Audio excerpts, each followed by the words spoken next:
Playing games somewhat competitive on a controller can be a lot of work. Especially for racing games. You may end up feeling the frustration after finding yourself shafted for the 10th time in a row. But who would have thought that all you need is a wheel? Well, not a wheel on a rig, but rather a wheel on a controller. That is possible thanks to the Thrustmaster eSWAP Pro in the Forza Edition. A promise of immersiveness for gamepad that has otherwise been unheard of, thanks to this thing. But does that hold true? Or is it just a gimmicked up version of the old reliable gamepad? Let's find out.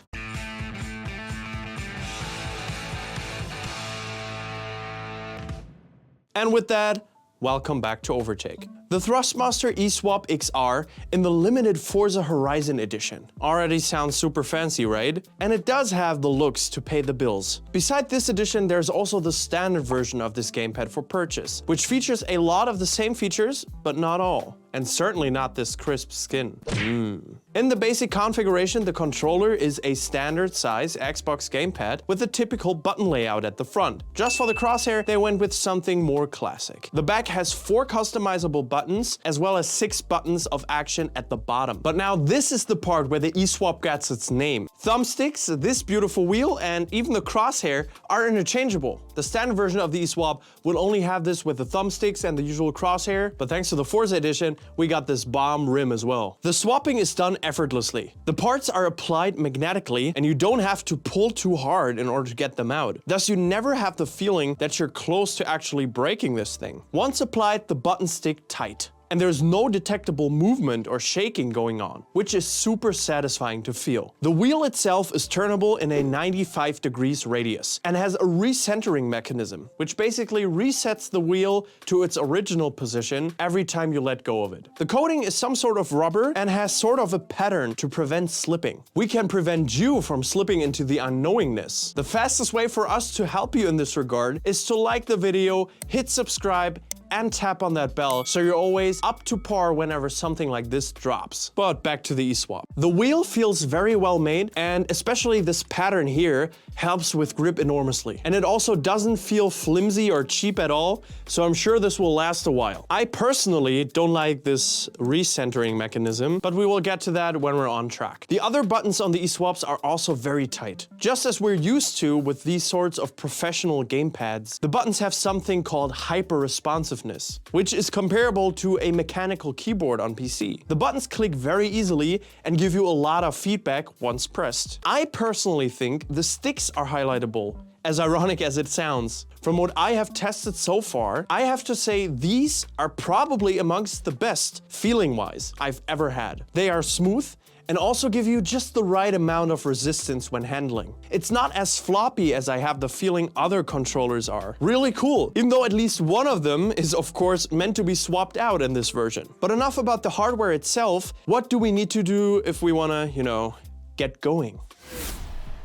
The initial use of the eSWAP is also super straightforward. Plug in and go. It has this really thick mini USB cable, which goes far into the controller. But I do have to say you have to fiddle around a bit to plug it in. Once you're done with that though, it's smooth sailing from this point. Usually all the settings from standard gamepads are applied, which is a blessing and a curse of course. Because you see, this is not a standard gamepad. And thus some games have problems in recognizing the wheel completely. I would therefore of course advise you to get the designated software on PC in the Microsoft Store. It helps you with the adjustment a lot. The software itself is also not too advanced, which I like. Everything is easily understandable and accessible. You have all the standard settings of such a program where you can adjust the mapping, triggers, and vibrations, but also some useful tweaks to the wheel. Here you can adjust the dead zone, as well as the sensitivity of the different movements the wheel detects. From my experience, you generally have a better time with a higher sensitivity for medium and big movements. This can eliminate some of the unnecessary movements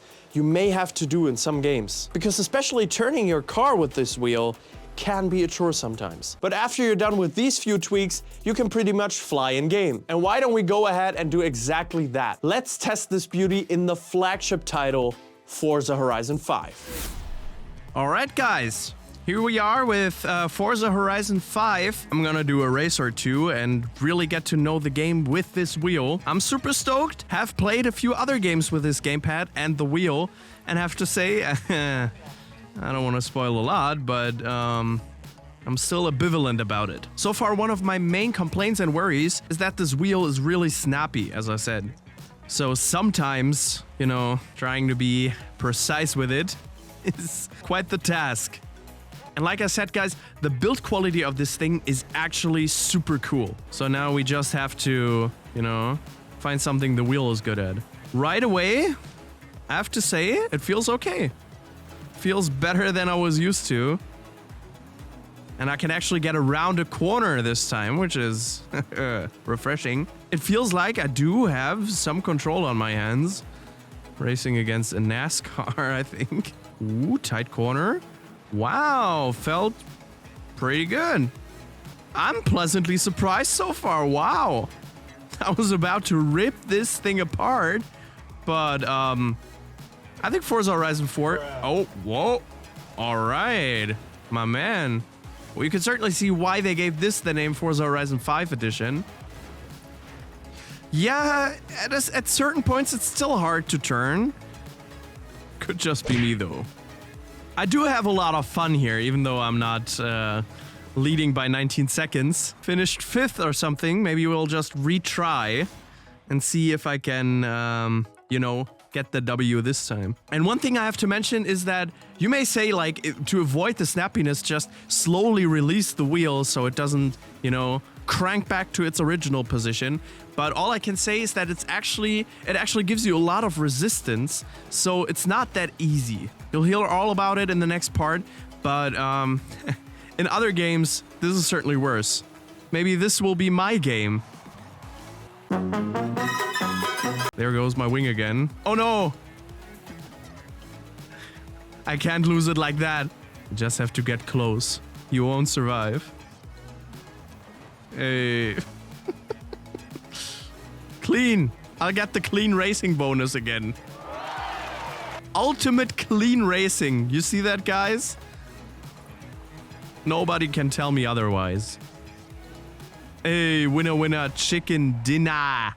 Yeah, all right. All right, my verdict for this controller for Forza Horizon 5 is rectified name. I can certainly say the wheel here doesn't feel like a nuisance at all. It feels like an asset, like it's supposed to. So maybe the game is more calibrated towards using this thing than others are, but I can say experience-wise, this is the best yet. But you may be saying to yourself, why are you so negative all the time? What are those mysterious experiences you keep talking about? Well, let me tell you all about that. My general experience from playing with the Forza eSWAP has been ambivalent. In general, I felt like most racing games I played it with weren't too well calibrated for the wheel. They just somewhat perceive it as a form of stick, which makes it hard to adjust. Especially in F1, which is probably the most controller-friendly game from the slightly more competitive racers, you feel more of like a foreign body on track than anything else. I mean, just look at the steering wheel. Who is driving this car? Champion Joe? It's close to impossible to take a corner precisely with it. Mainly that is because of the snappiness and the recentering the wheel brings with it. Oftentimes this leads to some very unusual movements, which you could have seen in the Let's Play as well. On the other hand, fun and casual games like LEGO 2K Drive, for example, or Forza Horizon 5, as you saw, are fun with a wheel. It adds a dimension to the wacky nature of these titles that is cool. Having said that, I feel like one of the core features of this piece of hardware is just very unrefined, or less refined as I wanted it to be. It may just be that a lot of games don't know how to handle it. But even if that's the case,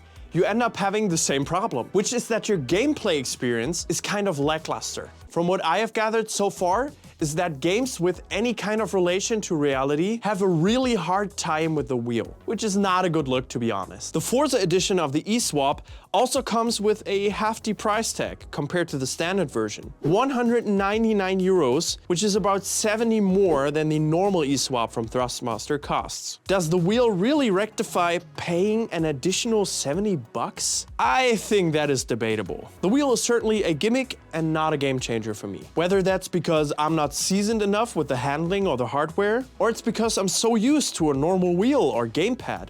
But there's also the possibility that the design has some flaws. I think it all comes down to one really important thing. There are many points in favor of the eSWAP. It is a great gaming controller, but nearly everything positive that is present with the Forza Edition can also be said about the normal eSWAP. I had and still have a blast using this controller, just not always with the wheel attached, which is kind of the purpose to buy it at all. So in my estimation, if you're purely looking for fun, or if you're a gigantic stan for Forza Horizon 5, then this is something worth looking at. If you're looking for an upgrade to your normal gamepad so you can play any kind of racing game, I would maybe look towards the standard version. If you want to know a thing or two about the Lego game I played a bit with the wheel, then you should go ahead and check out our review of it right here. Thank you so much for watching. And until next time, cheerio.